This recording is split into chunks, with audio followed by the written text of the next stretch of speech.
Welcome to the Butts and Seats podcast, episode number 34. 34. You know what's funnier than 34? 35. Wow, way to just say this episode's not going to be as good as the next one. Did you watch the episode of Nitro we're going to talk about? Have you watched the next one? No, but I have optimism. I'm Nick alongside Emily. How you doing, Emily? I'm a little sleepy today. I woke up very, very early for a new job, but I'm okay. This is probably going to end up coming out right around Thanksgiving weekend, so right around Emily's birthday. It's my birthday! Which is why Emily got the Wolfpack shirt last time. I have no plans to give her a different shirt this time, so if you're hoping for a black and white shirt or an LWO shirt, I'm Why sorry. would I be hoping for an NWO black and white shirt? I was just saying you, the royal you. So in honor of your birthday and Thanksgiving, we're gonna review the Memorial Day episode of the 1999 Monday Nitro. Which they really skirted around, saying this was the Memorial Day episode until like the end. Yeah, it's May 31st. We're actually going to start with something we usually close with because I can never remember to actually close with it. We have not talked about the ratings for these shows in a little while. Right, we haven't. So I don't remember if we talked about the May 17th Raw Nitro or not. Because the week before that was Raw doing an 8.1 unopposed. Yeah, but you did say the unopposed always does higher ratings. Yes, but this was like the highest they had ever done. This will be a record. So for the 17th, Raw did a 6.4, Nitro did a 3.8. Last week, Raw's Owen did a 7.2 to Nitro's 3.1. What do you think about this week? Up or down? I'm guessing up for Raw, down for Nitro. It's actually flipped. Really? Yeah, it's a 6.3 for Raw, which so down almost a whole point, but only a 3.3 for Nitro, so literally up like a quarter of a point. Yeah. I wonder if people were just like, last week on Raw was a little bit too depressing because of the Owen stuff. Let's either not watch wrestling this week or watch Nitro and just feel stupid. Yeah, that could be it, or just kind of peeking in for just seeing what they kind of say or do. As mentioned before, outside of 2 weeks where Raw is preempted and goes on at like 11 o'clock, Nitro does not break 4 again. Doesn't break 4? Yeah. Yikes. They'll break it like those 2 weeks, but outside of that. But that's because they're unopposed partially. Minus the last 15 minutes. Yeah. So partially, not entirely. They're not supposed to be on after 11, but they just treat that shit like, oh yeah, we're entitled to this. Yeah. Even though you run at a time fucking every week. We're running out of time. Here comes Goldberg and bye. Goldberg's still not here this week. No, so he's still doing contract disputes? So it's that, and he's having knee surgery. Ah. Because we talked about it a bit at the pay-per-view with Brett hitting his knee with that chair. And I think it might have been screwed up beforehand, but yeah, that weird chair I think actually might have fucked up Goldberg's knee. The chair that just like would not collapse, like the real looking chair? No, it collapsed, but it had more body to it than anything else. It looked like a real chair. It doesn't look like the chair, or it didn't bend the way that the chair in the corner of our room does. It wasn't lightweight. No. So let's get into this actual episode. So it's the May 31st, 1999 Monday Nitro. We only have one more of these before the pay-per-view. Oh, are we really already that close? Yeah. Oh, I mean, it's only, it's literally the last day of May, but the Great American Bash is not in July, so. Fair. It's on June 13th. All right, well. And they're going to be in our turf. Which I think technically isn't even summer. No, it's 7 or 8 days before summer. I don't remember when the solstice is. Yeah, so it is the Aurora spring bash. Borealis. At this time of year. Located entirely in your backyard. Located entirely in WCW. Can I see it? No. So we are live from the Houston Astrodome, which perked me up literally just because this is where WrestleMania 17 is. Oh, is that why? I thought you were impressed because it was like a big venue. Well, that too, but it's like, oh shit. Like, we got less than 2 years.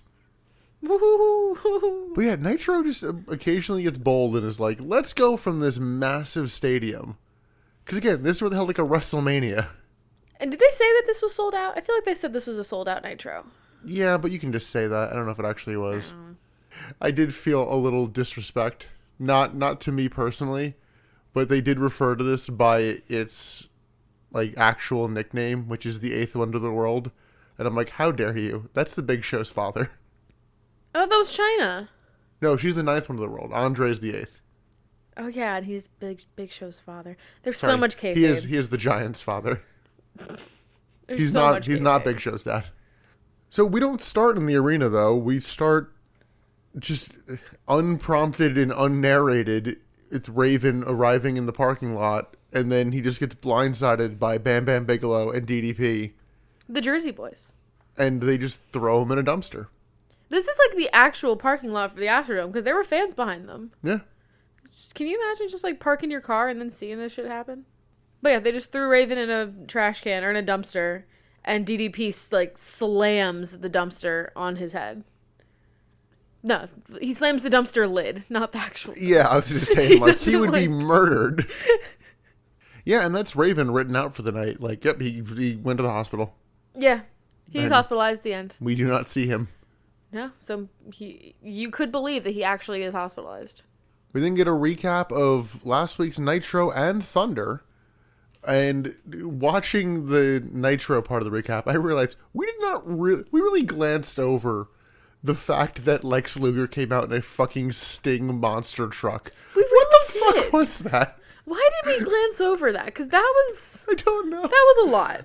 I think that might have just been like mental overload at that point in that episode. Just like there's too much stupid happening. Oh, and now there's a monster truck. I can't. No, you know what it was? You derailed me because you were like, I think it's Kevin Nash in the Sting mask. And I'm like, oh, there's this whole other thing about Kevin Nash being Sting. I didn't even get a chance to reference the fucking Sting wearing the Sting match to attack Rob Van Dam. That's too much. We can't do that yet. No. Well, yeah, there was like a whole Sting fucking monster truck. And we just let that shit go. It was like I know it was a monster truck, but it was so big. Like even for a monster truck, that was like monstrous. Yeah, it was like the goal of the segment was the truck is going to block Rick Steiner and Scott Steiner, and Yeah. it did. Oh, it did. Wasn't like, oh, you know, like we could like sneak around. Like no, they were fucked. Yeah, no, you don't get to sneak around them. You are done.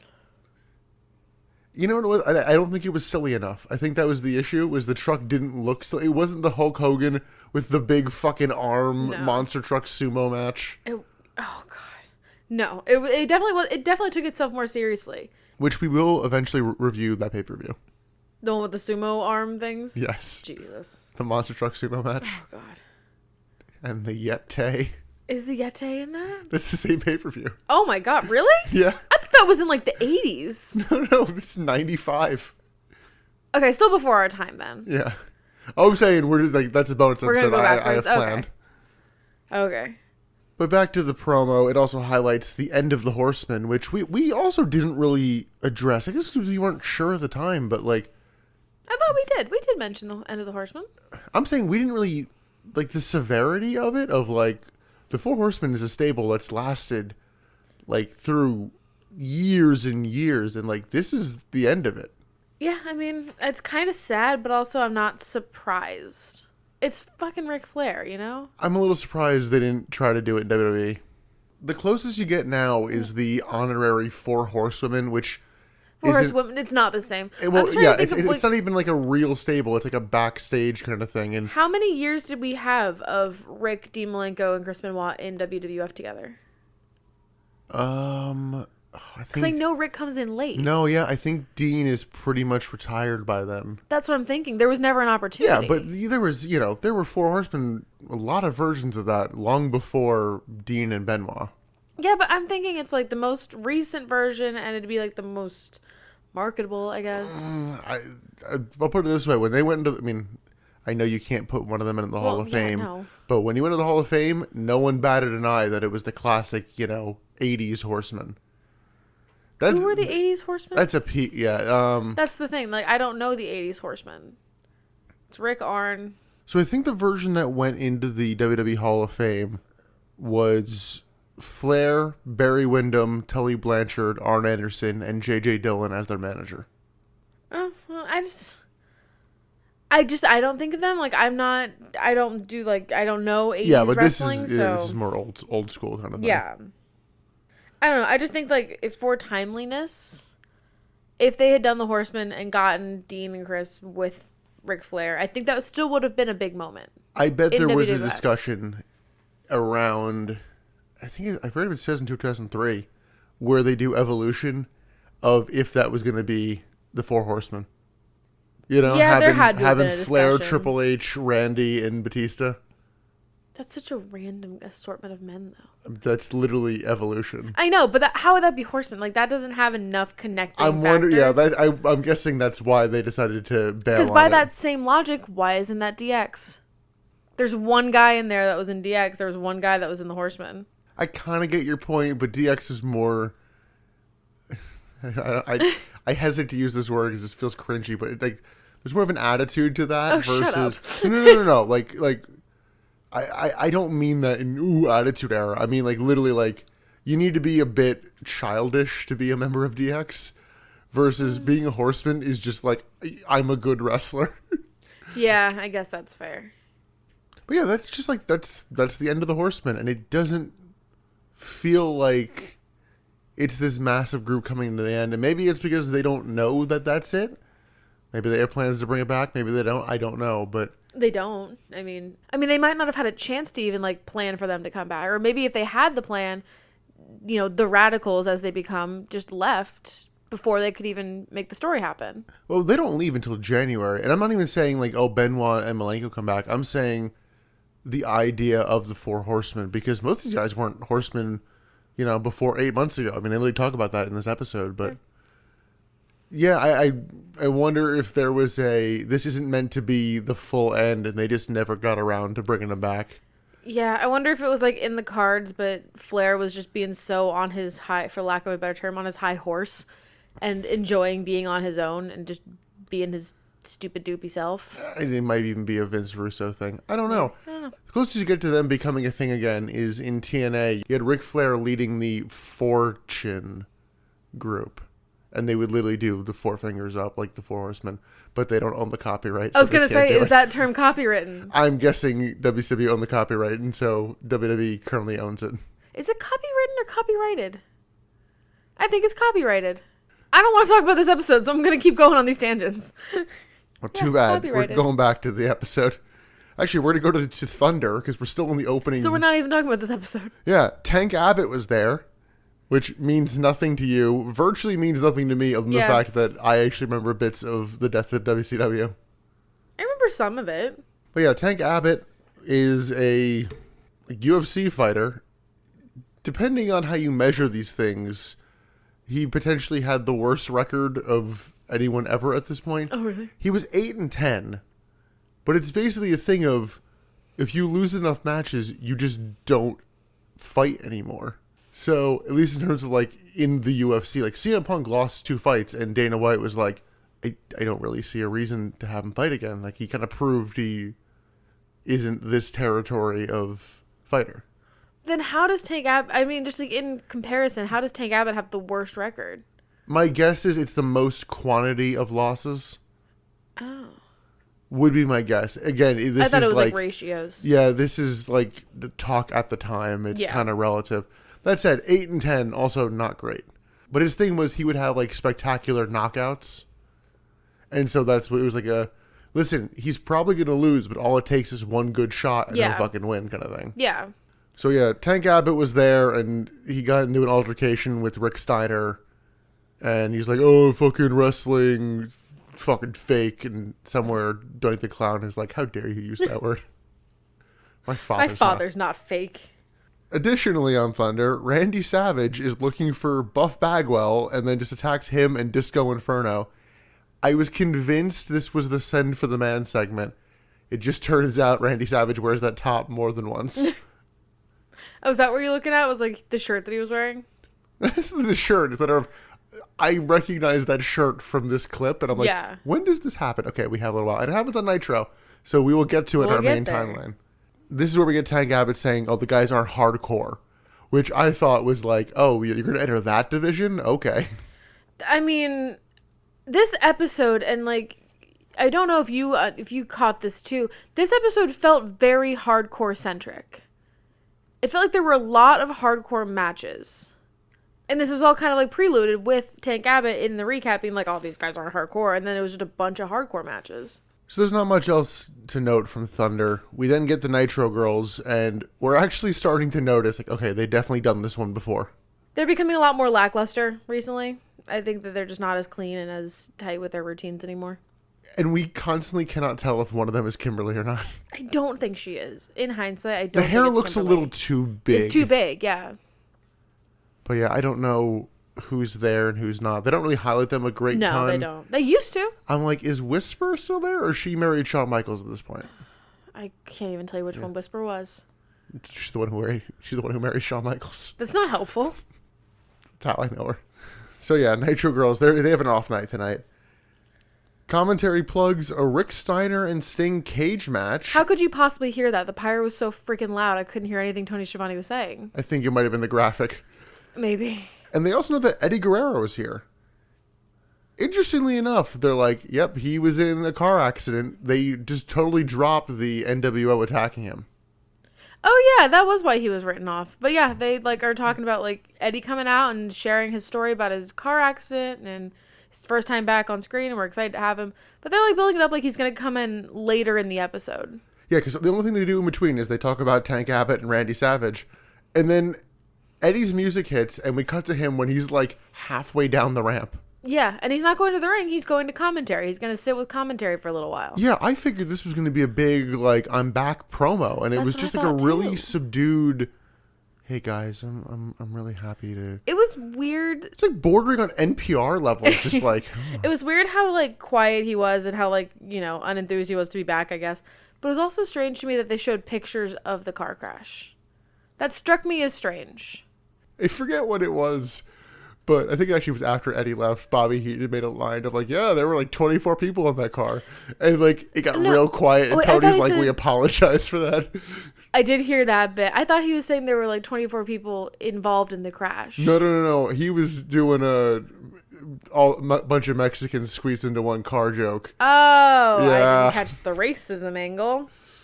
Yeah. Oopsie. Because literally it went silent and Tony's like, oh yeah, sorry about that one. Let's move on. I thought he was still being serious and like, yeah, 24 people were injured in this car accident.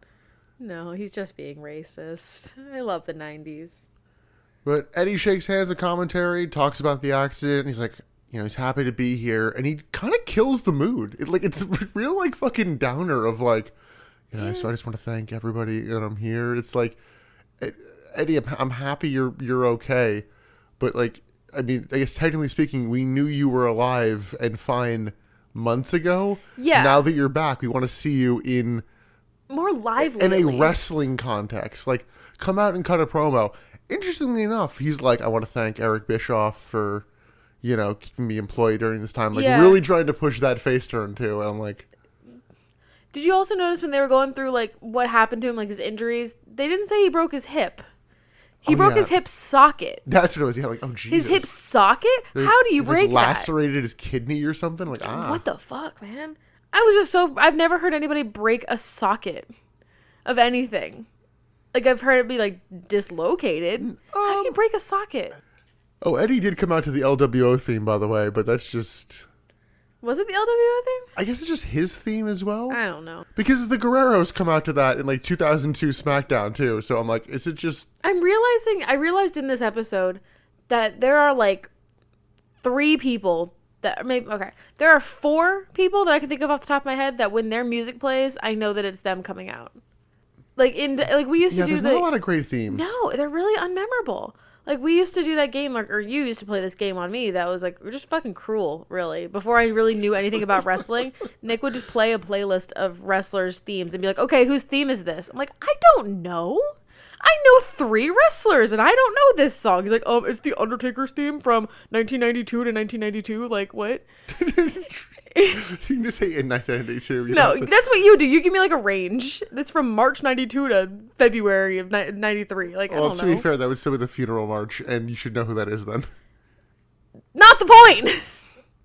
I'm just saying, like, there are no themes here, like... If we played that game right now with just WCW themes... The commentators would fail that game. Yeah. Well, too, the commentators are like, what up, Mach? Who could that be? Okay, I didn't count him. But I'm thinking, like, I know the NWO theme. I know Booker T. I know Ric Flair. I know Raven. You know more than that. DDP. Okay, that's 5. I know DDP. Kidman. I couldn't sing Kidman's theme off the top of my head right now. So we haven't quite gotten to the Nitro opening yet, but literally it played, and Emily went, "Quick, you just heard it. Hum that music." And I'm like, I can't. There's no rhythm. There's no melody. Yeah, there's nothing. And that's kind of like the theme for a lot of wrestlers' music in WCW. It's bad. It's just noise. It is just noise. So Eddie is out here for a reason, and it is to call the Hack versus Kidman match up first, which was an interesting combo. Hack has Chastity with him, but we also weren't sure if this was a hardcore match. Okay, maybe that's what I was thinking when I said that it felt like there was a lot of hardcore matches. There were a lot of matches that could have been hardcore. I think this that were like technically bordering. was. I can't tell. I don't know. Because there was a DQ in this one, spoiler. Or a no contest. Or I don't know. That's the issue when you don't announce finishes. Fair. I'm realizing in this episode that I miss the start of the match being like, the following contest is set for one fall and is a no disqualification match. Well, we talked about this before, but our microphones are too good for me to do the joke of fucking Dave Penzer's audio mixing. I don't even hear it like trying anymore. Yeah. So, match starts. Hack throws Kidman to the mat, but he like immediately kips back up. And they actually start a bit more mat-based than I would have thought, which also made me think this wasn't going to be a hardcore match. Because I'm like, oh, they're actually doing like wrist locks and like ground-based wrestling. I'm like, oh shit. It was a different kind of wrestling for Billy because he's very rope heavy and flippy. And I would say different type of wrestling for fucking Hack. True. Because he relies on his kendo stick. There was a point in the beginning that I did kind of like character building wise for Hack, which would have led me to believe that this wasn't a hardcore match. He had the kendo stick in his hand in the ring, and he had a moment of like looking at the kendo stick and looking at Billy and looking at the kendo stick like, I really want to hit you with this. And he's like, nah, I'm not going to do it. And he throws the stick out of the ring before he swings it, which would lead me to believe that he wanted this to be hardcore, but he's not a hardcore match. Do you know what I mean? Yeah, however, I think that literally was just, I want to hit you with this. However, the ref is making me remove it for some reason, even though this is a hardcore. I don't fucking know. It's a better character moment if it's not a hardcore match, because this is a different kind of wrestling for both of them, and that would show more of a struggle for Hack to like overcome. Well, I was going to say, we got a little distracted on this. Yeah, so did the actual match, because Tank Abbott then fucking comes out for some reason. Middle of the match, goes to commentary, and grabs a microphone that like goes out to the crowd. And is like, I want to be the ref for the main event.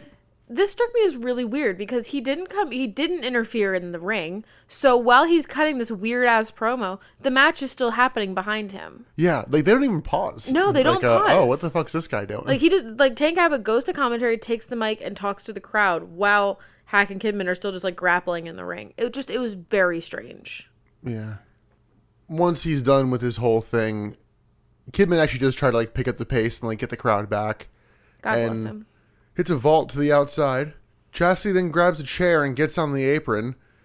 Hack drop toe holds Kidman into the chair that Chastity's holding, right in front of the ref. So it's like DQ. Yeah, and then but if it's a hardcore match, it's not a DQ. I don't fucking know. Well, then Hack grabs multiple tables and a ladder and sets them up, and it's like, oh, I guess this is fine. So it's a no DQ match. Kidman gets tossed into the ladder and then gets laid across a table set up in the ring. The other table is set up in one of the other corners. Mm-hmm. Hack dives, but Kidman moves, and Hack crashes through the table in a lot of quotes. What the fuck were these tables? They were like... They literally look IKEA tables, but like the cheapest IKEA table. Like not finished. Like these are DIY IKEA tables. Yeah, no, it looked like 8th grade DIY like wood shop make a table, like it just like completely you bought this for $8 at IKEA and you finish it however you want to finish it, because it also looked like it was a real thin piece of wood on top, like connected by like 2x4s underneath. And it's like, what the fuck is this? It was weird. So was the other one, by the way. I didn't notice the other one. I just noticed the one that Hack went through. Yeah, I think that's when we really kind of perked up, and then there was a lot of craziness going on later, because Kidman then lays a chair across Hack and is like, I'm going to go hit a fucking shooting star press. And I'm like, you might murder him. Yeah. And then Hugh Morris interferes and the ref calls for the bell. Yeah. Which is a moment that felt a lot more random in the moment. And then it's like, oh yeah, they had a thing the week before. No, it felt felt random because why are we calling for the bell? Oh, well, that too. That's why I was upset. Yeah, it's they like brawl on the outside, and it's like, oh, ring the bell. It's over. Like, this is too far. Like, what kind of match was this? Yeah, and then fucking Brian Knobbs comes out. I'm so sick of Brian Knobbs. Couldn't even tell you what Brian Knobbs looks like. He's nasty. Cool.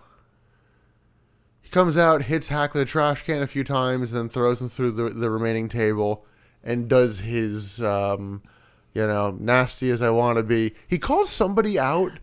We literally could not make out what the fuck he said. Because commentary was talking over it, and then the ring audio was happening, or like the music, whatever. And then he just starts talking at the camera about somebody, calls somebody out, and no one stops talking. So we have no idea what Brian Knobbs was saying to the camera. I remember when he first started doing this, like, oh, I like him talking to the camera. And now I'm like, do you still? I like the idea of it. Everything I like the concept of. The execution is garbage because you have a company full of narcissists that all want to hear the sound of their own voices, and they will overlap each other to hear the sound of their own voice louder than whoever they're talking against. Well, in terms of liking the idea, not necessarily the execution, it's kind of how I felt about this match. Although, actually, I did enjoy bits of this match. I really wish they had the chance to just have it be a match and not have Tank Abbott randomly come out in the fucking middle of it and then end in a weird interference DQ and a hardcore. Because they had some decent action going. Billy Kidman knows how to make the match work. It wasn't a bad match before that. And then just it's easy to forget everything that happened because it didn't matter. So we then go backstage. Ric Flair and J.J. Dillon are in a room. I guess it's meant to be Flair's office. Flair's office changes week to week. He's just in some room with a couch. Yeah, and he's like, oh yeah, 8 girls to my room in the Marriott.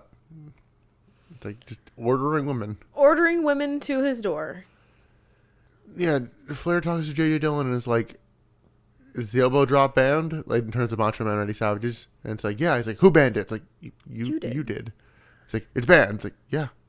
Who banned it? It's like, so this whole episode just felt like I can't tell if Ric Flair the character is unhinged or Ric Flair the person is losing sight of where that line ends between person and character. Because he's so unhinged recently. I think it's meant to be the character's unhinged, but Rick just doesn't know how to get that across, so it just comes off really weird. It comes off like Ric Flair the person doesn't know the point that he's trying to make in a promo, so he just repeats himself, and that makes him sound unhinged. Potentially. Because, he's also like, what segment I am? And J.J. Dillon's like, you're the president. You can be in any fucking segment you want. And we were talking about this in the last episode when he just continuously stopped and, broke the fourth wall and was yelling at the camera ops. Something is off with Rick, either the character or the person. And I can't really tell where the line ends between those two entities. I'm also trying to figure out, it also just occurred to me, I'm like, are they just putting J.J. Dillon in the Charles Robinson role? Because he's currently injured? It makes more sense for it to be J.J. Dillon than Charles Robinson, though. Well, Charles Robinson's a fucking referee. Who is he? The catch is that I feel like J.J. Dillon has, free will and, opinions. He doesn't feel like a prisoner. I say a prison, just like a little bitch. Well, he is wearing glasses. So that segment just kind of happens. I don't. Moving on. Yeah, I don't get the purpose. You say moving on like it's going to go something substantial. No, I'm just saying let's not linger on it. It doesn't make any sense, On Thunder, Gene called the cage match tonight a shoot cage fight. Did he actually say shoot? Yeah. That's weird. I know. I'm like, what the fuck? We get the recap of Abbott and Steiner brawling. Commentary hypes up Abbott, and then Eddie is just still there. Yeah. And he's like, okay. I have to go now. My planet needs me. Did you understand why Rick Steiner just started wailing on Tank Abbott? Rick came out of nowhere and just started beating up Tank Abbott for no apparent reason. I think they chopped it up a bit, like there were words, and he was, he was basically calling wrestling fake. So Rick Steiner came out and was like, "Oh, you want to see fucking fake?" Mm. I just couldn't hear any words or any they cut it up a bit. Them's fighting words, so it just looked like Rick came out of nowhere and just bam, bam, bam, bam, bam. Next up, we get DDP and Bam Bam Bigelow coming out, although Bam Bam literally might as well not be out here for this promo. Yeah. It's kind of rare, isn't it, for a promo or a wrestler to come out to cut a promo without Mean Gene? Yeah, we've talked about this before, how it's like, it seems like Bret Hart was the only person who could get away with just like coming out to talk, and now... Yeah, but even so with Bret, like, it wasn't often. Like, I can think of, like, on, like, once or twice, one or two occasions that he came out without Mean Gene. Yeah, and Bret also had the weird thing of actually doing the backstage promo. Yeah. It's like, what the fuck? DDP and Bam Bam Bigelow come out and cut a promo without Mean Gene. DDP says he tried to do the right thing and apologize after he hurt Hulk Hogan. He's like, what did I get in return? He fucking attacked me. Yeah. It's like, maybe next time we'll take out Hogan for good. And I'm like, are you going to murder this man? Yeah. That's what it sounded like. Or he's going to just make sure that he cannot wrestle again. There is no coming back. He then shifts to Raven and Saturn. Goldberg chants start, so DDP tells him to shut up. It's like, oh, okay. There's that. For some reason, DDP wants the title match tonight. He's like, we'll blow the roof off of this dump. He's like, we already took out the trash, in reference to Raven. Oh, yeah, this is where Bam Bam's like, yeah, we did. And, like, that's his only line in the whole promo. Later in the promo, though, they're like, yeah, we got that East Coast attitude. Which just made me laugh, because, like, we're from the East Coast. And there is an attitude, like, in the Northeast, but not here. I don't know. I don't think of the... I've only ever lived on the East Coast, so I don't know. But I don't feel like there's an attitude. Speak for yourself. But do you really think that, like, Central Maryland has an attitude? Like, no. Yeah, it's, I want some crabs. Give me some Old Bay. That's the only thing. Old Bay is not the only personality trait of Maryland, and TikTok needs to stop saying that it is. It really is. It bothers me, because it's not. It really is. It's not. I've lived here for a very long time, and I don't really like Old Bay all that much. I like it on some things, but it's not my whole damn personality. So you got nothing then? We have the flag. The flag goes everywhere. It's a terrible flag. It is not a terrible flag. It really is. It's an iconic flag. It's a fucking... You're going to need to take that back, or else I'm rescinding your residency in this It's a fucking potpourri of a flag. You're a potpourri of a person. I'm well-rounded. All right, cool. So you're saying that the flag of Maryland is well-rounded? Wow, that's so kind of you. Yeah, it shouldn't be. It's a flag. It's the most memorable flag in the United States. What does the Jersey flag look like, Nick? By the way, no one... What does the New Jersey flag look like? Tell me. No one outside of Maryland knows what the Maryland flag looks like. Everybody outside of Maryland knows what the Maryland flag looks like. It's iconic. I didn't know what it was until I moved here. Yes, you did. Until I moved here, I didn't know what it was. I really didn't. Well, tell me what the New Jersey flag looks like. It's yellow. It has a crest in the center. That's it. I can't even verify because it's so forgettable. It's simple. Who needs simple? We're loud. We're Maryland. Look at our flag. It's on my shirt. It's on my pants. It's on my hat. It's on my scarf. Who needs simple? Gestures broadly to the Italian and French flags. Yeah, but look at their personalities. They are very loud personality type people. And the Italians and the French. Hold on. No. We're talking about the flags. Don't fucking derail I'm this. just saying that, like, it compares. They trim the fuck out of this. No. The Maryland flag is important. How did we get here? So this was not much of any kind of substantial promo. I don't think DDP and Hogan are going to do anything. It really feels like DDP has been demoted down to the tag division, and Hogan ain't going down there, brother. Best case scenario is Hogan squashes DDP in like a singles match. But also Hogan not here tonight. I also just don't want to see that match. DDP and Hogan? Yeah. I don't want to see any match with Hogan. I find him to be really boring to watch. Well, we'll see whenever the hell he comes back, because it was weird they had him return and then there's no mention of him this week in terms of like when he'll show up again. We then go backstage. Perry, Saturn, and Canyon arrive and are told that Raven was sent to the hospital. So apparently now it's them versus DDP and Bam Bam Bigelow for the titles. The acting in this segment. Yeah. Just chef's and the kiss. Academy Award. Yes. For best prop goes to Moppy. Moppy's not here yet. Perry's just a bad actor. So we go from that to a random cut to DJ Ran. So, do you remember 2 weeks ago, that whole segment, they went off site to this like music festival thing, and Eric Bischoff had a talking head where he was like, it was last week. No, Tommy Boy Records? Oh, maybe it was last week. I thought it was 2 weeks ago. It was, because I needed to give Tommy Boy Records credit. I did look up Tommy Boy Records controversy.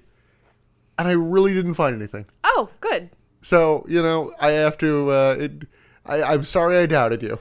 So that whole segment with Tommy Boy Records, the offsite, and Eric Bischoff had that talking head where he was like, we're going to partner with Tommy Boy Records and we're going to bring music to WCW like you've never seen it before in professional wrestling. This is just a DJ booth, and a small DJ booth at that.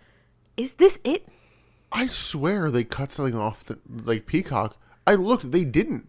They're like, oh, he talking mess about Kurt Hennig. Like, did you do it during the fucking commercial break? Because you didn't do it on the air. I don't want it to be true, but I think that this DJ booth that is probably like something that you would see at a wedding is what they meant by bringing music to WCW.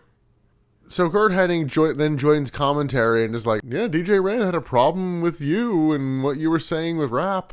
So Hennig decides, I'm going to go sing a country song. And for some reason, he's like, let me bring out Bobby Duncombe Jr., who just brings out a black cowboy hat for him. Yeah, I didn't get this segment. This was stupid. They kick DJ Rand out of his spot, who literally oh, okay. Yeah, I guess take it. So they start to sing, and then Conan and Rey Mysterio interrupt in Astros jerseys, which Kurt Hennig does point out, like, what is this? Fucking Astros jerseys, really? What's wrong with Astros jerseys? Well, they're in Houston. It's just sucking up. Oh, okay. Yeah. I didn't take any note of that because sports and I didn't care. Yeah, we've talked about this before. Just the what's weaker, a face wearing the local jersey to suck up, or the heel wearing the rival jersey to get heat. And I think we both agreed trying to suck up was worse. No, I think not even like the heel wearing the rivals, just coming out and being like, the Bears suck. Like, that's the weakest. So you hate Edge and Christian in 2000 and Kurt Angle in 2000. When they do those lines, yeah, it's cheap. It's on par with like Mick Foley coming out and be like, right here in New York City. Like, it's the same thing. They know what they're doing, but it's still weak. So Conan grabs a mic and we need to retcon Nick being right. Was this not a new theme? Because no. I think they came out to Ray's theme, or I didn't know if they came out to a theme. I think they just walked out. I don't know. It was unmemorable. But he calls Kurt Hennig and Bobby Duncombe strawberries. Oh yeah, and they are not part of the Wolfpack. So I'm like, oh, this is just a general insult you have. Yeah. Which is it meant to be a gay thing, like fruits kind of thing? I didn't get like gay vibes off of it. I think he's just trying to insult them by calling them an inanimate object. I didn't get that he was calling them gay. I don't think now that you said that, I'm just picturing Ray Fiennes in Bruges, just, you're an inanimate fucking object.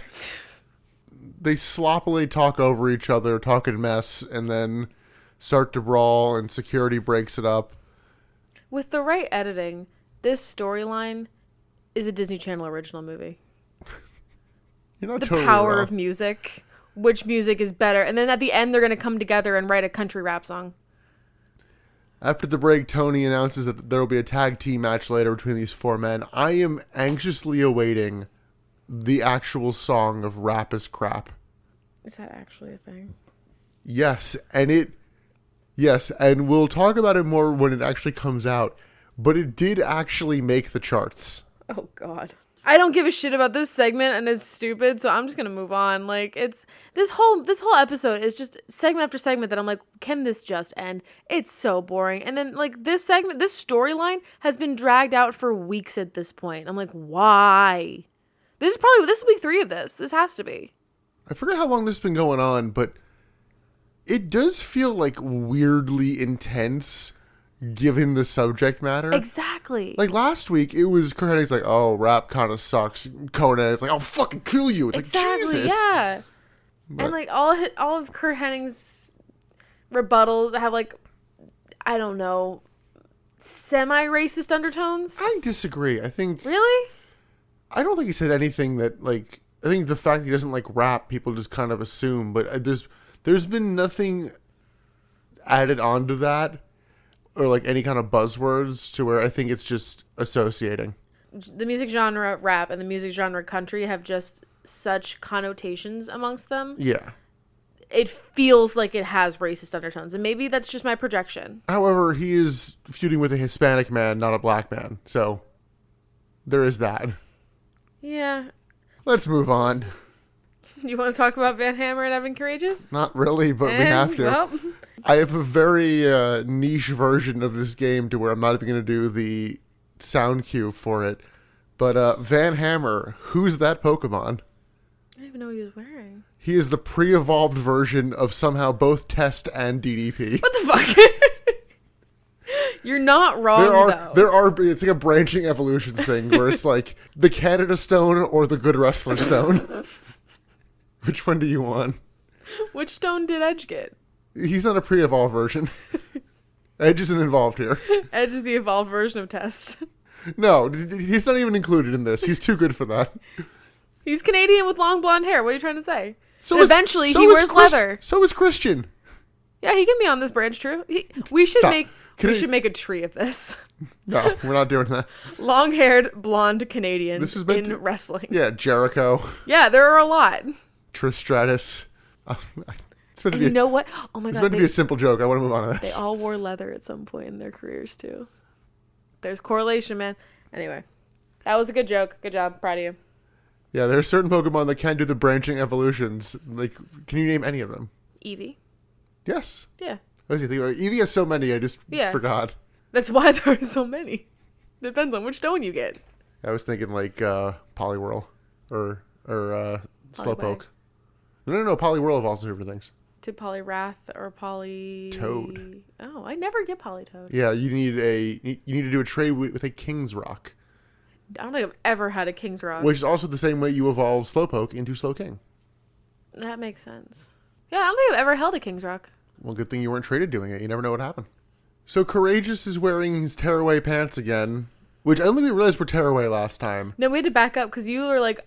where did his pants go? Yeah, where they cut away from the rain and cut back and Evan wasn't wearing pants. And Nick's like, where did his pants go? He doesn't do anything fun with them, though. He's just like standing on the apron like, oh, I guess I'll just take them off. Like, yeah, he should do something. Have tearaway pants be your gimmick. What the fuck's your current gimmick? Nick owns tearaway pants, and a couple weeks ago he got mad at me for some reason. Like, we're having like a petty dramatic fight, and he comes out in the living room and I say something to him. He dramatically turns around and just tears his tearaway pants off and just storms into the bedroom. I did say, you could laugh at that. That was funny. I didn't hear you say that, but like the drama of it, because like he was very clearly annoyed with me. Yeah, it was I'm going to bed. I had to keep everything in myself to not laugh at you because you were so upset. Oh, it was still so funny. So this is basically a squash match, although Courageous does get in a little more offense than you'd think. Hammer catches a head scissors, but the move happens anyway. It was like weirdly like held him there for a minute. It's like, oh, this is clearly like, I thought it was going to go into like the Alabama Slam kind of move he won with last week. Yeah. Nope, the move just still happens. And then he tries it again, but Hammer drops him across the top rope. This was just a lot of boring, lifeless chain wrestling. This goes for so long. It really does. I did make note of Van Hammer's gear here, though. Just the logo on it. Yeah, it's a really lazy piece with the cross through it. Yeah. Like, no peace. We know his message at this point, I guess. Hammer tries to lock in an abdominal stretch, but, like, doesn't have the balance for it and, like, literally has to, like, use the ropes to, like, secure himself. And then he has to use them to cheat, and I'm like, ugh. This was dumb. Yeah, he's doing the pulling the ropes, and then the ref goes to look, he releases kind of thing.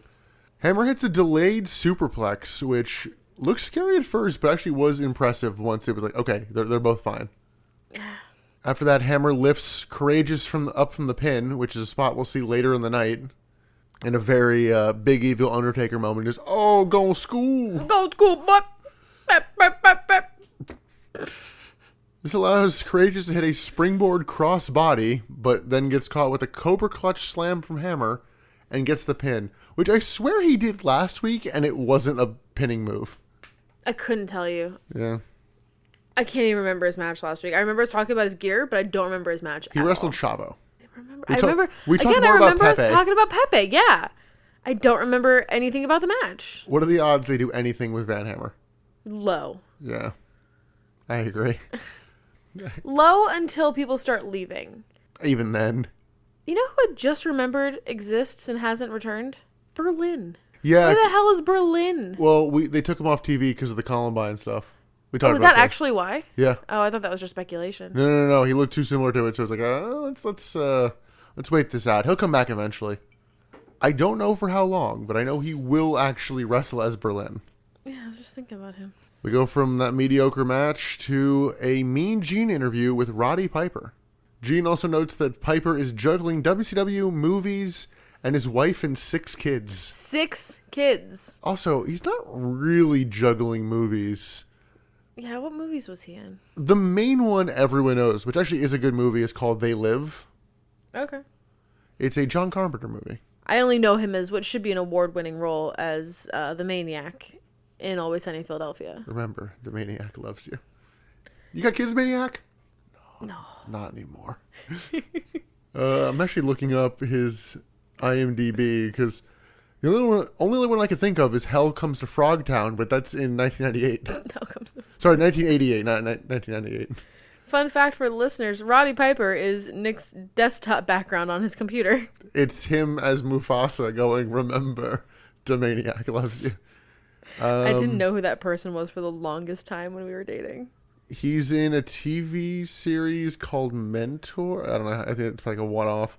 He's not really an actor. Let's just be honest. He's in Sunny, and that's all that matters. But basically, yeah, he's not really juggling movies. Also, he's been barely juggling WCW because he's been barely here. Yeah, he's been really in and out, and he's not doing house shows. Piper sucks up to the crowd and then sucks up to America since it's Memorial Day. He's like, I want to thank all the people who's for fucking dead. This is the first mention of this being a Memorial Day, Memorial Weekend show. It's Roddy Piper being like, I'd like to thank all the men and women who served and who lost their lives for this country to make sure that we live as free men and women. I'm like, oh, so it's Memorial Day. Did everyone just forget that on commentary and in production? Like, that's kind of a big thing. This is a holiday show. So Piper addresses the Horseman breakup and brings out Dean Malenko to air his grievances with the great line, "Ooh, let's get ready to grumble." It's Dean Malenko. Weird theme music for Dean Malenko. I could not figure out what he was even trying to get across.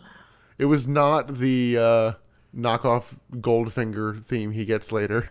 At this point, though, I think I realized that Mean Gene just doesn't feel like working tonight. Yeah, he's like, he excuses himself. This might turn into something, so I'm going to excuse myself, He literally fellas. said, do you mind if I leave? To Roddy Piper and just exits the stage. I'm like, oh yeah, you just don't feel like working tonight, Gene. Piper then tells Dean that he was the best cruiserweight champion of all time. He then tries to prod him into oh, I bet you don't like this and this, but Dean just literally just silent. Dean says he and Benoit didn't walk away from the Horsemen. Flair walked away from them. Yeah, not seen here tonight, Chris Benoit. Yeah, which I thought was strange. Yeah. He's the one that would be more charismatic and more talkative. Yeah, but just Malenko has to do the entirety of talking for him. I wonder if that'll kind of come up, but this prompts Ric Flair and Arn Anderson to come out. Dean tells Flair it's not all about the Flash, it's about passing the torch. And Dean notes, WCW can't live in the past and survive. You have to move on to the future. I don't have all the notes from this segment. I enjoyed the segment, but it was a lot of, niche talking points that are just, hard to, keep up with. I mean, Flair's response to that, Flair says he isn't thinking about the future until he sees someone who can not just hold the torch, but is worthy of passing it on to. Yeah, he's like, there's not anybody worth passing the torch on to, exactly, so I'm not going to do it. I was trying to remember the exact wording that he said. He also tells Dean that without Ric Flair, there are no Horsemen. It's yeah. He's kind of the glue for that. Dean did have a line that was just, brutal. It was just I was committed to this, the Four Horsemen, while Ric Flair was being committed.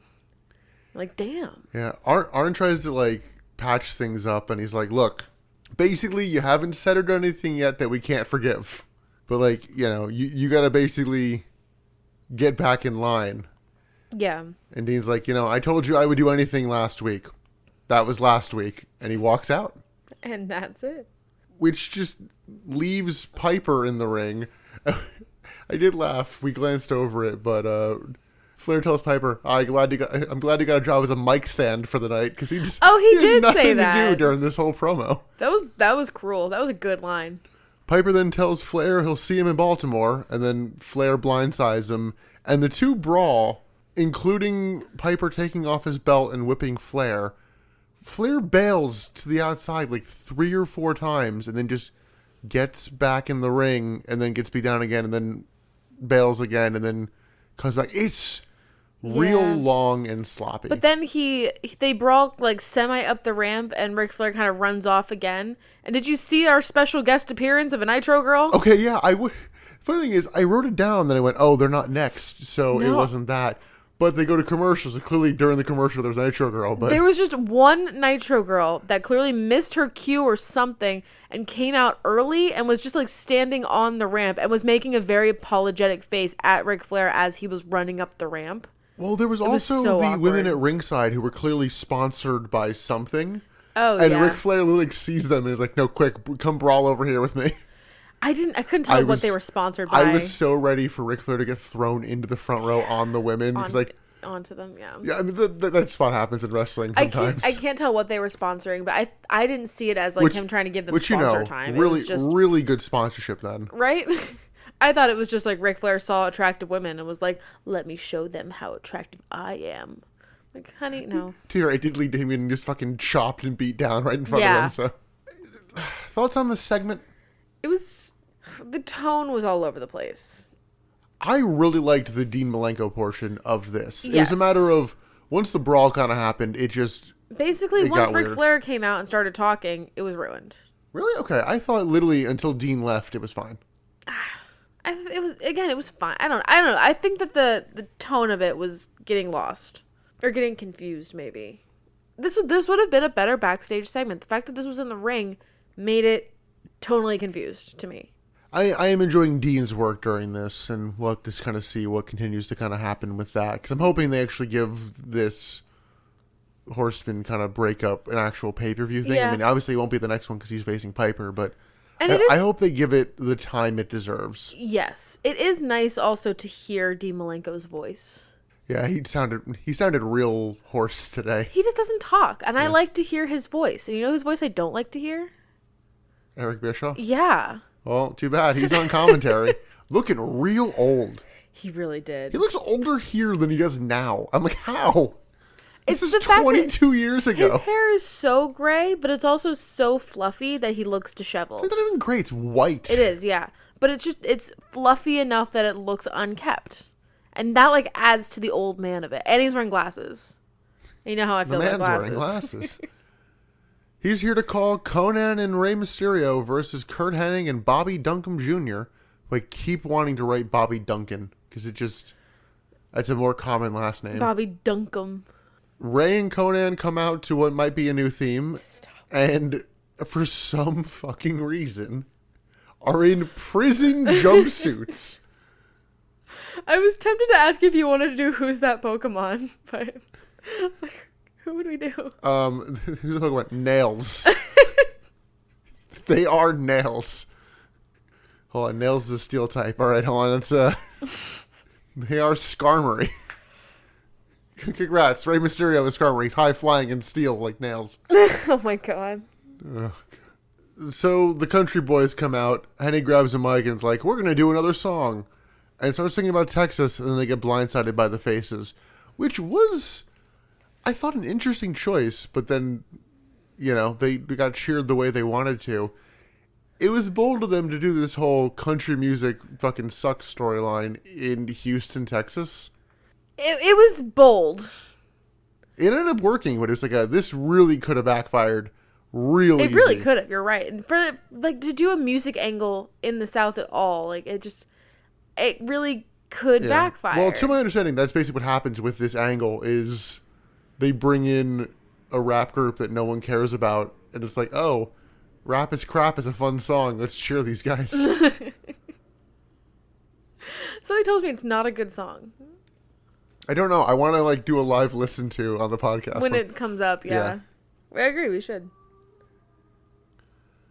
Conan tosses Rey into a Bronco Buster and the Heels regroup. On commentary, Eric Bischoff is like, yeah, Hennig's not as good as he used to be. Like, what the fuck, dude? Damn. Really, just going for the... He also really calls out Conan. I'm like, oh yeah, Conan's just not motivated in most of his matches. Like, I mean, I what agree. The fuck? But you're not supposed to say that. This is your product. It's true, but he shouldn't say it. Hennig and Ray start the actual match portion as commentary tries to pretend that Ray's better off without the mask. Oh, yeah, they made a comment of, like, he's really, like, found himself in WCW since he's gotten rid of the mask. I'm like, no, he hasn't. Oh, yeah, I remember he just lost to Kevin Nash. Remember he beat Bam Bam Bigelow? Like, that's I think the commentary said, like, his career has taken off. Like, in what sense is his career better right now? I have to give Bobby Heenan credit. He notes on commentary that it's like wearing the prison jumpsuits is a terrible idea in terms of wrestling because it gives your opponent so much more to like grab onto for leverage or catching you. It's like, yes. You've said this before too when I've asked like why do wrestlers wear like just the undies? Yeah, I mean like in UFC, it's why certain guys don't wear the shoes. It's because it gives their opponents something to like grab onto and like a leverage point. I think that's gross. I think they should always wear shoes. Heels work over Ray, who tries for the hot tag, but keeps getting cut off like right beforehand. We get a nice spot of Ray rolling through Hennig's legs and like hits a drop kick from the ground. Yeah, I did like that was impressive. Like that was a new form of like athleticism that it was like I haven't it was seen like a from half him before. kip up, half like drop kick kind of thing. I don't think I've ever seen that before. No, he then gets the hot tag to Conan, who I don't think had actually like really been in this match yet. He starts his comeback complete with like rolling clothesline and facebuster, then like immediately locks in the tequila sunrise, and I'm like, oh, yeah, okay. And then Duncombe comes in and hits Conan with the cowbell he brought to ringside, and DQ.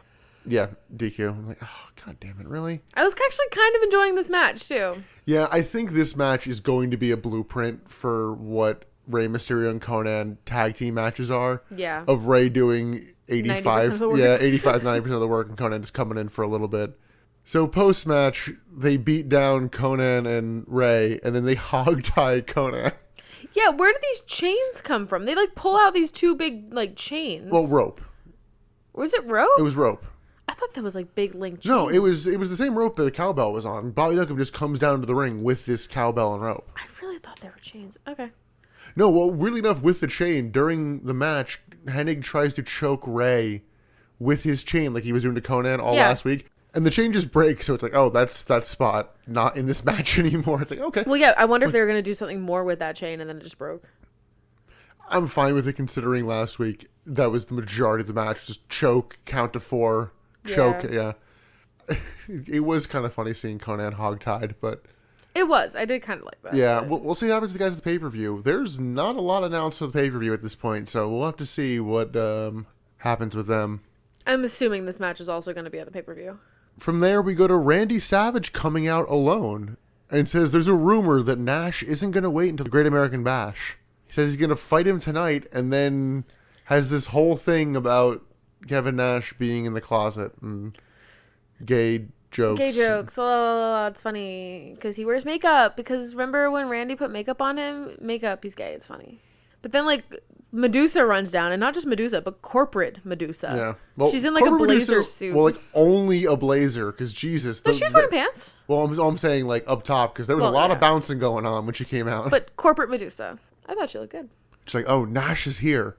So Savage then doubles down on the closet line and calls out Nash. And then leaves. Like, oh, that's not now. We were both so confused. Like, usually when somebody calls somebody out for, like, a confrontation of some sort, that person comes down and they have that confrontation. Especially given the payoff of what the fuck actually happens.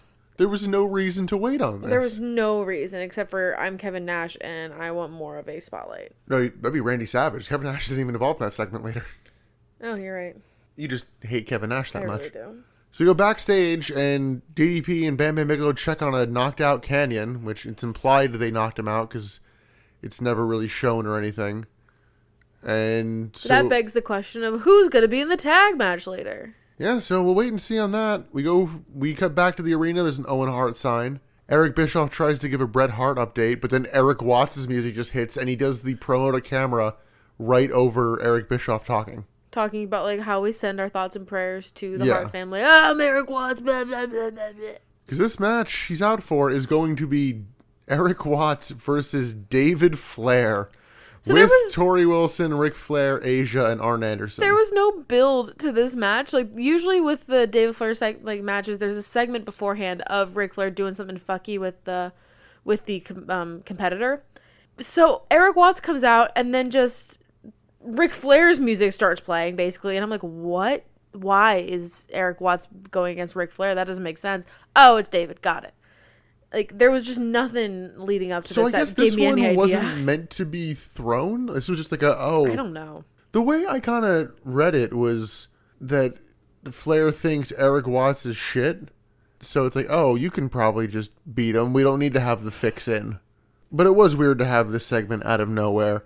And the main point of this match is like, oh, I'm pushing my son as the promoter, so I'm going to have him face, the last person who was the promoter and push their son like way too hard. And before we get into this, what the fuck was Tori Wilson's outfit? It was giving me Britney Spears, but like 2000 Britney Spears. So You're not wrong, but also a cowboy hat. It was giving Britney Spears meets Trish Stratus, but like in the early 2000s, so she's before her time. Yeah, I do laugh that like any woman comes out with a cowboy hat and you're like, are they trying to be Trish Stratus? It's like, Trish Stratus doesn't debut for another year. I don't know. Like, is Trish Stratus trying to be Tori Wilson? I don't think this is memorable enough for that. No, you're right. So the match starts and Eric Bischoff is talking about the David Flair situation and his record, and he's like, oh, I'm pretty sure with this situation, my 15-year-old son Garrett could do as well. And I'm like, oh, fucking really, Eric Bischoff? Like, you didn't do this same shit in TNA. Garrett Bischoff was a wrestler. His son's name is Garrett? Garrett Bischoff. So. I hate that because I know one Garrett in my real life, and he is an absolute gem of a man. And I'm very sad that Garrett Bischoff also has a person named Garrett. So, I decided it would be interesting to look up a little statistic on the three men in play here. In terms of Garrett Bischoff, Eric Watts, and David Flair. There's a site called Cage Match. It's probably somewhat familiar to a lot of our listeners, but I know you don't know it as well. It's basically people can go in and just rate a general match, like any sort of match from this person. It's not like a Wrestling Observer where it's one person. This is like a mass voting kind of thing. So the average matches of these three men, Eric Watts, his average match is a 2.84 out of 10. Jeez. Garrett Bischoff is a 2.41 out of 10. Oh, God. And coming in third place is David Flair with a 2.05 out of 10. And honestly, I think that's doing Eric Watts a disservice. I've not watched... I was going to say, I think that Eric Watts probably has the best record of those three. I've not watched Garrett Bischoff wrestle, but from all accounts of what I've heard, it's not great. It was interesting for them to be like he's an example of what Ric Flair is doing. And Eric Watts wrestles circles around David Flair. Yeah. And it's kind of embarrassing. Yeah. And this match is another one that goes a little too long. This and the Van Hammer match both felt like when you're playing WWE 2K and you need to get like a minimum star rating, so you have to keep doing moves even though you know you can win. Yeah. Because we also get the go school pin. Go school butt. Like 3 times in this match. Burp, burp, burp, burp. David hits shit chops, so Watts just goes, no, fuck you, and just takes control and beats him down. David is shit, but that's the story. I said somehow David is still going to win, even though he's being beat down and Eric Watts is significantly better than him. I'm like, David's still going to win this somehow. Yeah, David has basically no offense, but Rick distracts the ref, and Arn comes in, hits the spine buster, and David Flair gets the pin. Yeah. Which, like, the spine buster is devastating because it was the only move. I'm tired of this angle. I'm tired of David Flair. I'm tired of the Flairs. I'm tired of it. I'm tired. Honestly, I don't even know what the end game for this. Yeah, where are they trying to go with David? You know what it is? They're gonna build him up, and he's gonna beat Roman Reigns for the Universal title. God. But I don't know what you do with David Flair at this point. It's like all you can do is Rick going, "Oh yeah, you were shit the whole time." Yeah. Or he actually gets good, which doesn't happen. We know that doesn't happen. So We'll see how long it takes to get to our destination. That was just such a slog to yeah. get through that match. Like, thank God we didn't draw it out in our conversation here, but it was so long. No, but Eric Watts actually looked decent here. I mean, yeah, he was fine. Eric Watts looked better than Van Hammer did earlier. Fair. And I feel like that's almost comparable match. That is fair. We then get a Great American Bash ad talking about freedom and... This was a weird ad. Yeah. It's just, I'm an American. With, like, a whole bunch of different people from different denominations and different, like, parts of the country. I'm like, I'm an American. Like, this is some propaganda bullshit. What the fuck is this? I didn't like it.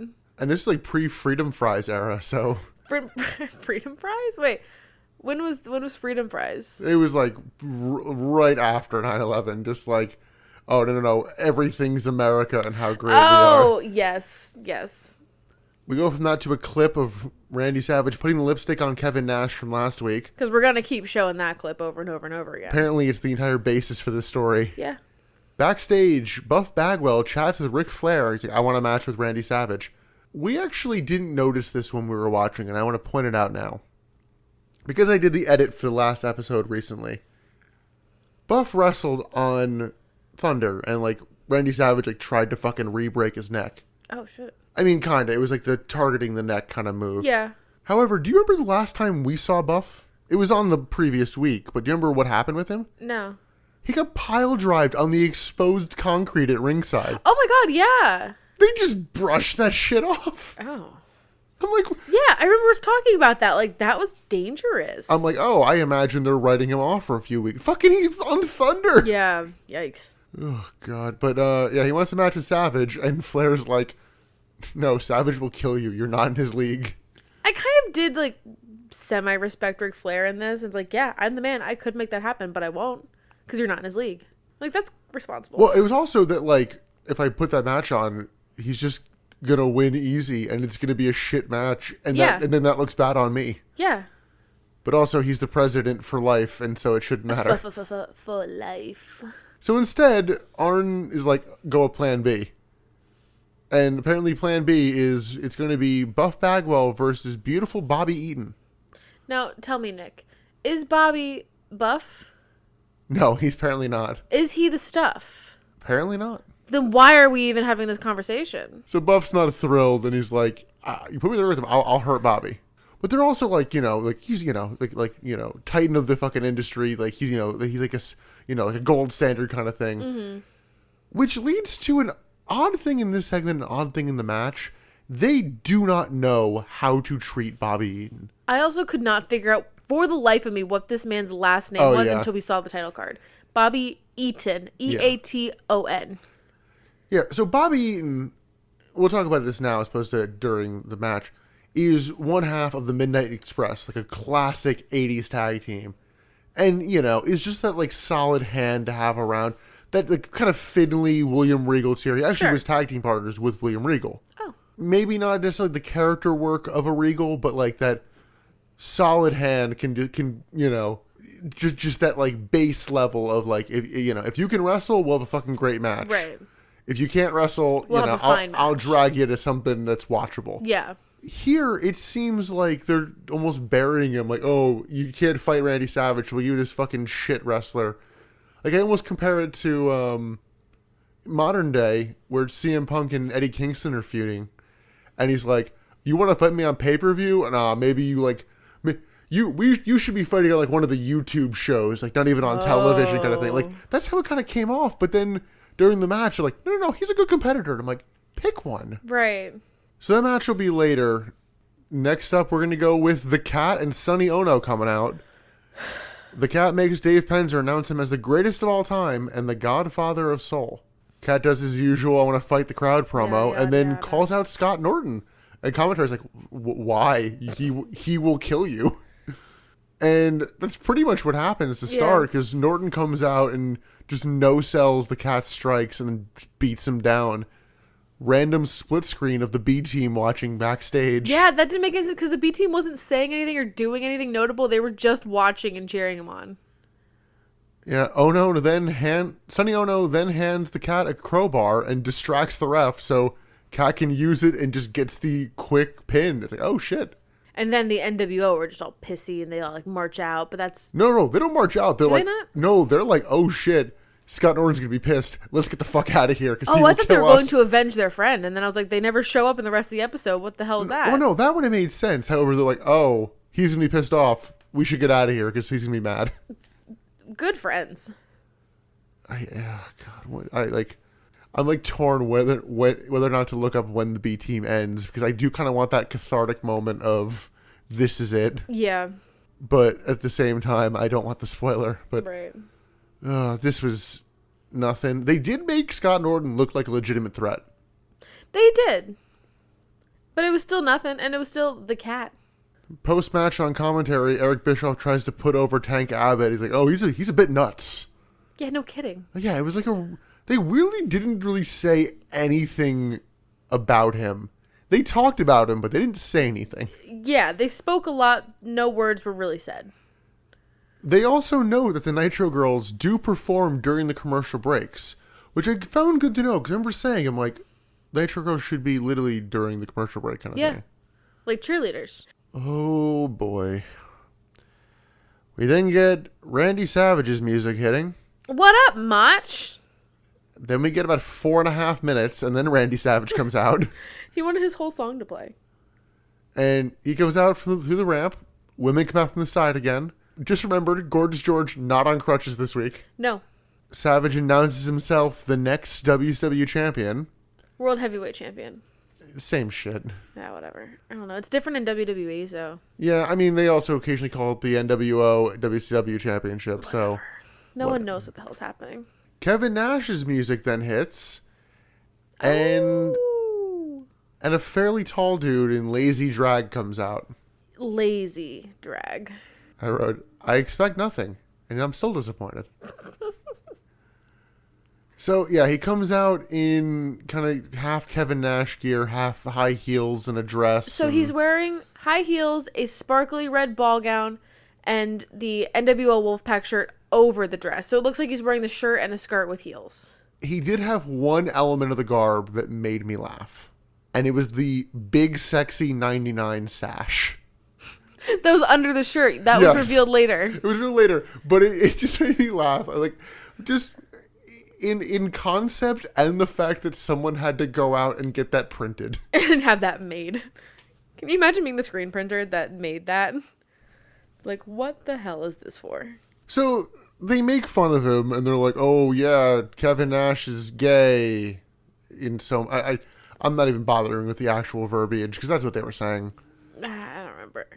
And this is somehow a match, and even commentators like, "Oh, the bell rang. I guess."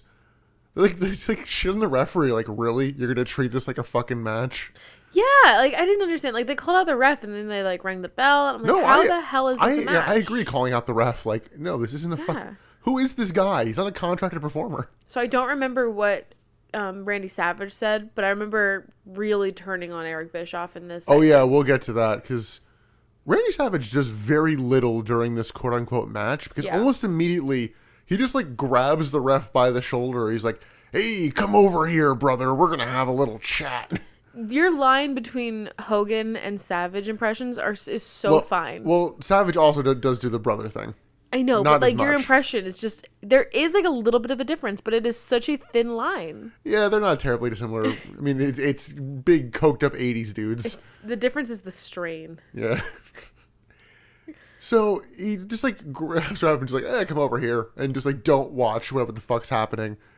And Medusa comes in and hits kicks to Nash. I'm just going to call him Nash because I don't have a better name. Fake Nash. Fake. No, let's say there's a difference between fake Nash and fake Diesel because one of them goes on to become Kane. Call him Fake Nash. So she hits kicks in the corner and then puts him up on the top rope. And Miss Madness comes in, our girl Molly. My girl. Hits a top rope fucking Frankensteiner. It looked so good and so crisp and so clean. Yeah, because we glanced over her. She did a move on Thunder as well. I forget what it was. Similar move. Yeah, it had like a diving like drop kick or something. It was some impressive move. Tony and Bobby are like, "That's amazing. How can she do that?" And Eric Bischoff's like, "It's because she's a man." I loved the women in this segment because all three of the women got some kind of wrestling in on fake Nash. Molly obviously was the most impressive, but each of those women got a move on him. Yeah, Medusa's kicks were real shit, Yes. and George then comes in and hits a real terrible looking elbow drop from Brett's throat. I love seeing women wrestle. So the fact that these women got any kind of ring time actually wrestling, I am thrilled. Yeah, during the entirety of this match, I think it's mostly Eric Bischoff. The word transvestite is used very often. I'm not even sure if that is politically correct anymore, so I'm very sorry if that's I'm saying that's the word they said.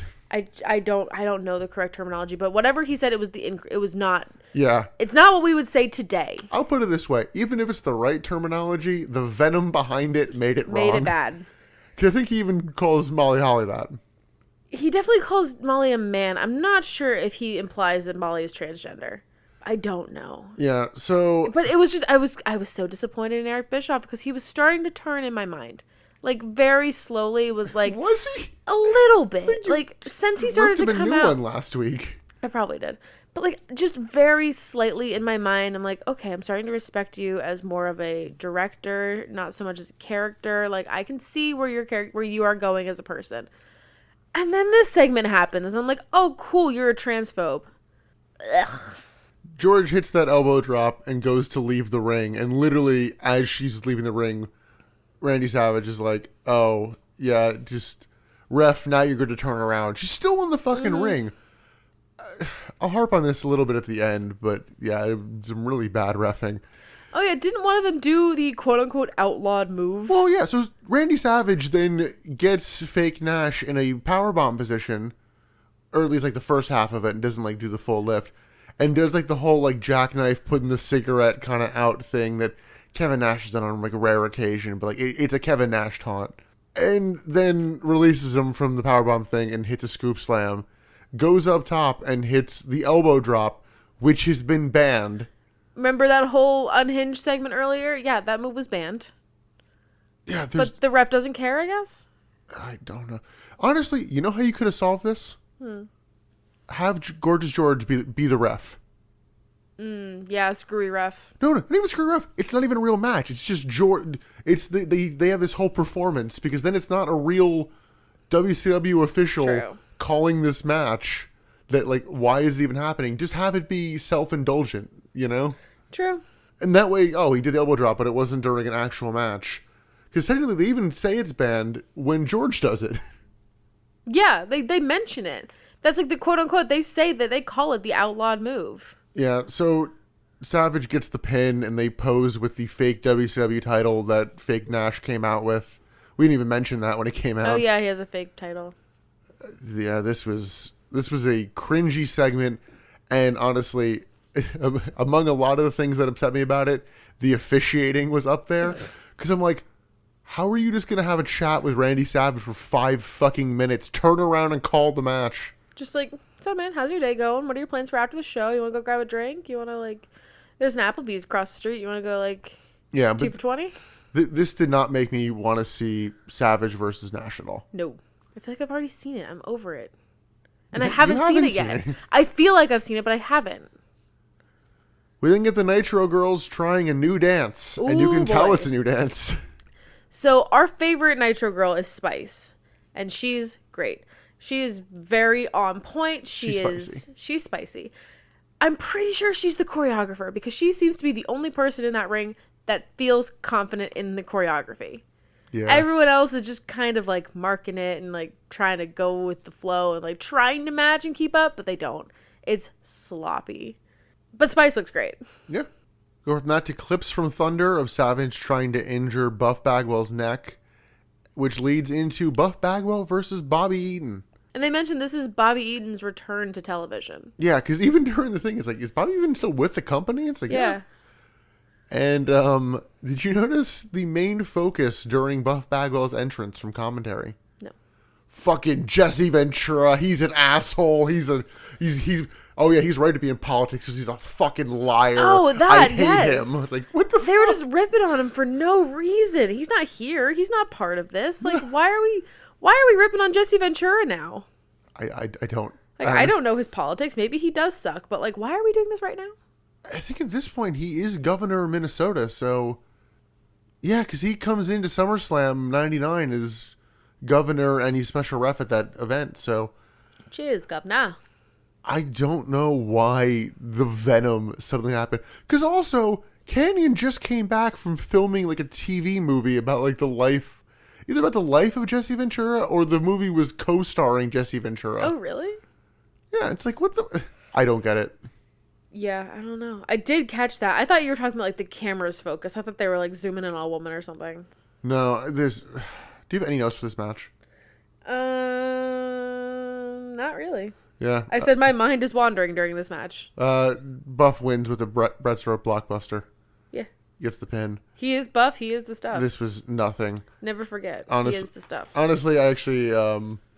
I will say nothing about this match, and I will wish Buff the best through dealing with the loss of his mother, Judy Bagwell. Because that recently happened. Oh, yeah. As much as we shit on Buff and Judy as well. No, That's listen, not fair. Yeah. You know, I think Buff is not a good performer, but, you know, I don't wish ill on the man himself. No. Yeah, I forgot that happened. Yeah, that was a bummer. Yeah, It's fun to shit on the characters. It's not fun to shit on the people. Yeah, we will see Judy Bagwell on this podcast again, and we will see her in her peak form. Really? Yeah. I'd like to believe this isn't her peak form. As a person on this planet, I'd like to believe this is not her peak. Listen, when I heard the news, I was at work. I did immediately hop on the forklift to do some work out of respect. I don't get that. You will. Oh, you will. Oh, no. So after the Buff match, they just replay the beginning of the show. I wrote clip package from that, but no, it was literally just in full, that entire scene. Oh, the parking lot brawl. Yeah, of them taking out Raven. Yeah. Because up next is our tag team title match. Originally would have been Perry Saturn and Raven versus DDP and Bam Bam Bigelow. Then advertised as Perry Saturn and Canyon. And just Perry Saturn comes out, grabs a mic, and he's like, you know what? It'll be a handicap match. This is where we find out that Canyon has been hospitalized. Yes. Supposedly. But both partners have been hospitalized. Yes. Which I do think it was weird that Canyon would have been able to defend the title. I'm all in favor of the Freebird rule, but it just didn't feel connected enough to the group. Like, you've not wrestled a match with either of them? No, but he's kind of like been there ringside with them. Wow, it just occurred to me that Saturn was only Raven's partner because Canyon wasn't there because he was off filming the movie. Oh. He literally subbed in. I think it was actually at the Spring Breakout episode. Oh. I just realized, like, oh yeah, that's... So there is connection. I wish they addressed that on commentary because I shouldn't have to randomly remember that. No, you're supposed to remember every little detail. So Saturn agrees for this to be a handicap match, and on commentary, like, yep, it's still a title match. And I'm like, that's fucking stupid. That doesn't seem fair or right. Well, the heels then come out, and DDP grabs a mic like, I'm just double checking because this is so fucking stupid. Yeah. You're going to put the title on the line? Okay, idiot. That's fine. Yeah. I'll fucking take that. So yeah, what the fuck? Like, it was nice of DDP to double check that, but also I kind of agree with him. Oh, yeah. In a sense. Like, I agree. Like, yeah, don't fucking do this. That's dumb. That's a terrible idea. So start of the match on commentary, Eric Bischoff just lies and it's like, yeah, Hulk Hogan cares more about the industry than himself. Bullshit. Bam Bam Bigelow overpowers Perry Saturn to start, when Saturn uses his speed to turn things around, hits an overhead belly-to-belly on DDP, then clears the ring going into the commercial break. Back from it, the two beat down Saturn and jaw with the crowd. We then get a sit-out powerbomb from DDP, but it only gets a 2. He tags in Bigelow, and we get a headbutt to the groin as DDP distracts the ref. Did you hear a fat boy chant at this point? No, I missed it. Maybe it wasn't at this point. Maybe it was a little bit later. I missed it entirely. I couldn't tell who they were chanting it at. I think it was Bam Bam, but... I would assume so. Yeah. I love Bam Bam, but out of the three men, yeah. Spade's a spade there. Bam Bam Bigelow then holds Saturn up, and DDP hits a diving clothesline onto Saturn and just hits it. There was no ducking. It was like, oh, shit. I was so ready for it.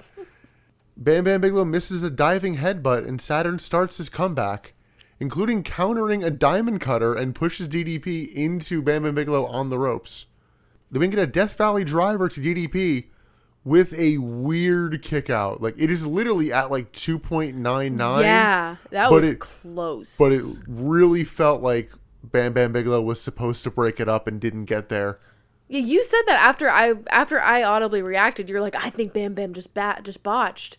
I'm like, really? I think that was just DDP being really timely. No, I mean, it's Perry Saturn's finisher. It makes sense to break it up. Yeah, don't kick out of it. In the story of this match, Yeah. like, oh shit, he had the win.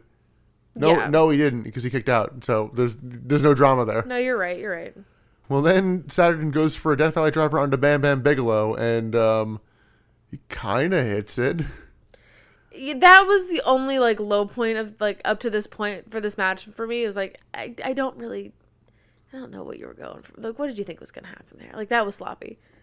I mean, it was a good attempt, and he got most of the way there. It just looked not enough. It just looked a little scary. So all three men are down, and then Canyon suddenly shows up and like runs to the apron and calls for the tag, which he gets. And he's all fired up, and DDP just hits a discus right hand to Canyon, knocks him out, and gets the pin. Immediately pins Canyon. I was disappointed for Perry. So there's new tag team champions, DDP and Bam Bam Bigelow. Commentary's like, I mean, if he came from the hospital, he probably should have been a part of this match. And he was wearing like medical bracelets and stuff, so it does look like he was at the hospital. Oh, I missed that. So yeah, he had the bracelets on. Good eye. Yeah. Yeah, it's definitely an interesting story of, Saturn was getting worked over, but he was in a good spot right at the end. And Perry Saturn looked so strong and so good in this match. I was very impressed by him. It was interesting that it was a discus right hand and not the diamond cutter that pinned him. The finish felt weird, like it was setting something up for after the match and nothing happened. So I'm kind of curious what happens with this going forward, because I think it can go a lot of different directions. I mean, this by far was the best match for me at this point. Yes. I mean, I'm yes. not sure. Yeah. I don't think that's a stretch. This is the best match of the show. I'm intrigued at DDP and Bam Bam Bigelow holding the tag team titles. Also, Bam Bam does look more motivated now. I think he's very happy to be out of the hardcore division. I noticed that too. There's a little bit more life in his face. He doesn't seem to be like just going through the motions and counting down the minutes until he's done for the day. So we'll see what happens with that story going forward. I'm intrigued. They've actually been doing a pretty good job with the tag team titles of like, I've been into what's been going on with them through the last several pay-per-views. Yeah. We then go backstage. Randy Savage and the girls get into a town car, and they're suddenly blocked in by like work trucks, including a septic truck. Did you see the segment on WWF with the cement truck? What if we did that here? Well, what if we did that and merged it with the beer truck section? Yeah. Did you see both. the cement truck? Did you also see the beer truck? What if we did both? Now we're better than WWF. Which is even weird because they're blocked in from like driving out. They didn't pin the doors or anything. No, they don't even try to get out of the freaking car. So Kevin Nash gets out of the septic truck and then gets on the roof of the town car and literally just like peels the fucking sunroof off like it's Which fucking... I don't think that's how sunroofs work. Granted, I've never tried. It's like... But... You don't even like open like a bottle of milk or like orange juice and there's like that like, like tab you gotta pull. Yeah. That's what he fucking did with the sunroof. Like, honestly, your car has a sunroof. I have never tried to get on top of your car and just peel the roof off. There's no way of knowing that it's not that easy. I just have a feeling. So he then has a hose with him and sticks the hose into the open sunroof and sprays all of Team Madness with shit. It's like shit water. Yeah. Septic. Yeah, so it's the cement truck plus the beer truck, but nastier. Yeah, it goes for a little while. Nash then like sprints back into the truck and they like peel out, dragging the hose. They didn't even like put it back. Kind of a heel move there, it felt like. Just like, we just run away. So Team Madness then gets out of the car. They actually don't look too much worse for wear, minus Gorgeous George. Gorgeous George got the brunt of it, Yeah, well, I mean, like, so there was a camera inside the car, so I'm wondering if this was, like, multiple takes or something. Probably. Yeah, so they all get out of the car and gag. So I just realized that you said that this was a heel move of Nash running away, and I just realized that he's supposed to be the face in this. Oh, yeah. So when I said yeah, I was like, yeah, he's a heel. No, he's the face. No, he's supposed to be the damn face. But just like running away like a coward. I'm No, like, but the heel facing doesn't make any fucking sense. yeah, it's like when Austin the beer truck. You know what Austin did? He got on top of the truck and just fucking just caught Cracked beers and beers, drank yeah. them. Yeah. There was a cute end to this segment. Because there is the, promotional consideration, for this show provided by... This portion of the broadcast brought to you by Louis Septic Services for all your savage needs. And it was voiced by Kevin Nash, too. It was yeah. great. It was a cute little moment there. I'm like, all right, yeah. I didn't mark it as my best bit, but that was really good. It almost saved the segment. Almost. I don't know. I liked it a lot. Was it worth the segment before? No. Exactly. If it was more unique, I mean, if they didn't literally copy and paste from WWF this segment, maybe I'd give it something. But it's so copy and paste. I'm actually trying to think if when they opened the door, did like... Because hypothetically, he filled enough to where Supposedly, yeah. there should have been, a bit of flooding. I don't think when they opened the door, anything really happened. I don't think so. So we're almost at the end here. We get DJ Ran hyping up the crowd and tells them to drop the cage, which it very slowly lowers. So you did note what he said. You said you didn't take any note of what DJ Ran said this whole time. Liar.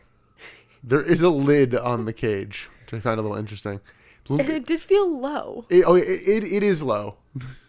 It is like War Games height, which I imagine this is the lily cage from that.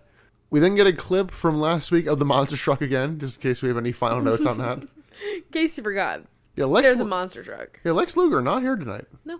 Yeah, there were a lot of people not here tonight. We didn't see Scott Steiner either. No, that was a little interesting. Eh. Like I said, I'm guessing he's injured. I was saying that last week. Yeah, but last week he was still ringside. We then get Tank Abbott coming out to be the special guest ref. I did not note it earlier. Apparently, Tank Abbott has been signed to a 3-year contract. That's unfortunate. Yeah, for everyone involved. We had our main event of the night, Rick Steiner versus Sting in a cage for the U.S. title. Rick Steiner comes back out to his Welcome to the Rainforest Cafe theme. Because he came out to the Wolfpack theme the week before. But Scott was with him, so... Yeah, I thought they were doing that as like, we're coming out to Scott's music. But for some reason, even Rick though was- Rick's yeah. the one wrestling. Yeah, I don't I know. think I noted that when we Well, were they were talking also about talking like... They were also saying last week that, like, oh... Rick might be part of the Wolfpack now. Don't turn your back on the Wolfpack. But Emily's part of the Wolfpack. Dude, I have worn that shirt to the gym like 7 times. Not even lying. That became my gym shirt. So I don't know about you, but going into this match, something just felt too simple about Tank Abbott being the special guest ref, and I'm like, he's somehow going to be aligned with Yeah. Rick Steiner. I did think that the cage itself looked real janky too. Yeah, that might just be... Now I know it had nothing to do with WCW. Tank Abbott, but it's just like a lot of things like didn't feel right about this cage match. And I usually love a cage match. Well, the door was in a weird spot, too. Yeah, exactly. Like, they had to walk up the steps and, like, really, like, half shimmy over to, like, get into the fucking ring. It just wasn't quite Yeah. right for a cage match. Yeah, and, the lid was real low, and, like, the truss was even lower. At one point, Sting literally, like, grabs the truss and, like, uses it as, like, an assisted drop kick kind of thing, which is a nice spot, but, like, kind of tells you how low it is. They can just kind of jump up and grab it, and Yeah. yeah. It was cool though. I wish he had done it more. He did it the one time. I wanted him to do it again. Yeah, I've seen him do spots like that before, so I don't really know what to tell you there. Low blow to Sting, and Rick throws right hands. Sting splashes Rick into the cage wall once, goes for it again, and Rick ducks, causing Sting to crash into the cage. This is a very slow, uninteresting match. Like I said, I love cage matches usually. Oh my god, this was so boring. Yeah, this is among the most boring matches we've watched, I'd say. It's just horribly uninteresting. There's Rick, nothing keeping my attention. Rick goes for the pin, and Tank Abbott just doesn't count. Like, I legitimately... That's what was killing me. There was no like build to this match. Like there was no like, ooh, what's Tank gonna do? And then it was horribly boring. And then there was finally a pin happening, and nobody was doing anything to end this damn match. And weirdly enough, Sting like didn't kick out at like two or No. even like a, metaphorical two. Just like, I'm literally unsure of, was that meant to be story, or does Tank Abbott not know how wrestling works yet? I really don't know. It could be either. Sting then hits a low blow to virtually no reaction, hits a drop kick, and then has to give a woo to like wake people up. And even included. Well, even commentary just seems to kind of be like, match is happening. They jockey for position, but it just ends with Sting hitting a back elbow. He then goes for a Stinger splash in the corner, but Tank Abbott pulls Rick Steiner out of the way and then blindsides Sting. Rick Steiner then tapes Sting to the ropes and works him over, and Tank Abbott just leaves. And just walks up the ramp. Yeah, he stands near the ring for a minute and then walks away, and Nitro just ends. What the fuck? It was a terrible match with a whimper of an ending. It didn't have an ending. And I like turned to you and I asked you, like, if you were in the audience for this, how do they end a match like this? Yeah, my guess is somebody comes out for the dark segment to like make a save, but like, I don't even know. Holy shit, that was a bad match. Yeah, that really, like, it wasn't a great episode of Nitro, but that really just like solidified. Yeah, that really put a damper on any kind of silver lining. I'd say thoughts on the match, but it. I don't think we need to. It's funny because thoughts on Tank Abbott? I have none. I'm not excited to see him be on my television. I have no thoughts on that man. He is nothing to me. It's interesting because when we do these episodes, if we are watching the show and we are struggling to find a best bit like throughout as we're watching, we're like, there will probably be something in the main event. We'll probably end up saying that the main event was the best match. That can't be said for this episode. If either of us picked that, I think we would turn the podcast off for a minute and be like, are you fucking kidding? Or do it on air. Why not? No, I gotta change my best bit. Oh, please. I think we have the same best bit. I don't think so. No? No, based on this conversation today, I don't think we do. Oh, I think we have the same MVP, not best bit. Yeah, this was overall a continuing to not be a great episode of Nitro, and this actually did have several bad bits. Yes. Like, last week was just generally This was bad. Yeah, the Randy Savage, fake Kevin Nash, the main event. Just last week we had like 3 matches that felt identical. In the Van Hammer match, the David Flair Eric Watts match, and then the Scott Norton Cat match. Yeah. Like it's the same. It was the same match. More or less, yeah. Last week's episode was boring. This week's episode was boring and bad. So we've been going for a little while. I don't know how it will reflect in the edit. But let's go to best bit and MVP. Emily, what is your best bit? So I was just so excited to see this finally happen. I'm giving it to Molly Holly finally hitting a wrestling move. Molly Holly's Frankensteiner is my best bit. Okay. I stand by it after talking about this episode. Yeah. What's yours? I gave mine to the Horseman breakup segment pre-Ric Flair and Roddy Piper brawl. Okay.